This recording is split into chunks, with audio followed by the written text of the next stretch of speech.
Today we finish our consideration of 1 Corinthians chapter 13, and it brings us to the point of why Paul actually wrote on the subject of love in the middle of his teaching on spiritual gifts. So we're going to read the 6 verses from verse 8 to verse 13 of chapter 13. Charity never faileth, but whether there be prophecies, they shall fail. Whether there be tongues, they shall cease. Whether there be knowledge, it shall vanish away. For we know in part, and we prophesy in part. But when that which is perfect is come, then that which is in part shall be done away. When I was a child, I spoke as a child, I understood as a child, I thought as a child. But when I became a man, I put away childish things. For now, we see through a glass darkly, but then face to face. Now I know in part, but then shall I know even as also I am known. Now abideth faith, hope, charity, these 3. But the greatest of these is charity. Last week we looked at 15 characteristics of the love that is written about in the Scriptures, this agape love, as it is called. Those 15 are like a crescendo building up to a 16th point, the main point at the start of our reading today. Love never faileth, verse 8. Really, the idea is that it never ceases to be useful. It never comes to the end of the line, just like a train arriving at the terminus, running into the buffers. It is a constant. And the point is that it stands in stark contrast to all those miraculous gifts, which are only temporary. See, the fact of the matter was that they would come to an end far sooner than the Corinthians actually thought. So Paul selects 3 from the 9 miraculous gifts that he mentioned in chapter 12, verses 8 to 10.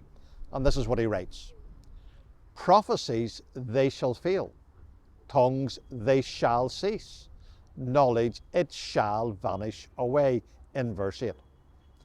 The contrast here is between something that never ends, that is love, and 3 other things that do come to an end, that are set aside because their usefulness comes to an end. That leaves the question, when is it that these things come to an end? And the answer to that is in the following verses. So Paul really goes on to say that that which is partial is superseded by that which is perfect. When that which is perfect is come, then that which is in part shall be done away, verse 10. Now, the idea in perfect is really something that is fully developed or brought to completion. It refers to God's complete revelation for this present age, the Scriptures. That was future as far as the Corinthians were concerned, because the whole New Testament hadn't actually been written at that point. But it is in the past as far as we're concerned. We now have God's complete revelation, the full picture, rather than a pale reflection. We no longer see through a glass darkly, as Paul writes in verse 12. Paul is making the point that the partial revelations made through these miraculous gifts would come to an end when God had completed the revelation of his mind for this age, when there would be no further additions to the apostles' doctrine, Acts chapter 2, verse 42. And we would have the faith which was once delivered unto the saints, as we read in Jude, verse 3. Now, there are some people that believe that when that which is perfect is come is referring to the Lord's coming. However, if Paul meant to say that these miraculous gifts would continue until the Lord's coming and would then cease, why would he even be writing about that? Is that not true about all of the gifts, miraculous and non-miraculous? What would be the big deal about the passing of the sign gifts specifically if, in that respect, they are no different to the other gifts? It seems to me to make no sense unless Paul is focusing on the fact that the ceasing of the miraculous gifts is much closer than that. That is why the Corinthians should follow after those things and those gifts which have an enduring value in the here and now, in the present age. Paul then illustrates his point. When I was a child, I spoke as a child, I understood as a child, I thought as a child, But when I became a man, I put away childish things in verse 11. There are things that are appropriate to childhood, a time when a person has limited knowledge, virtually no experience, and is learning things for the first time. Methods of instruction and guidance are different in those years, and a more mature approach follows in adulthood.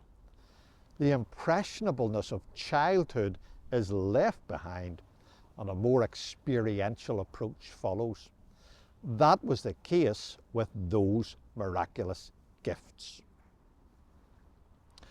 Now, the enduring value of love and the excellence of love is contained in the words, "Now abideth faith, hope, love, these three, but the greatest of these is love," in verse 13. It is in these three things that we should seek to serve God, particularly in love. And that is the great challenge for all of us, whatever our gift might be. May we do what the Lord has given us to do in a spirit of love for Him and love for God's people.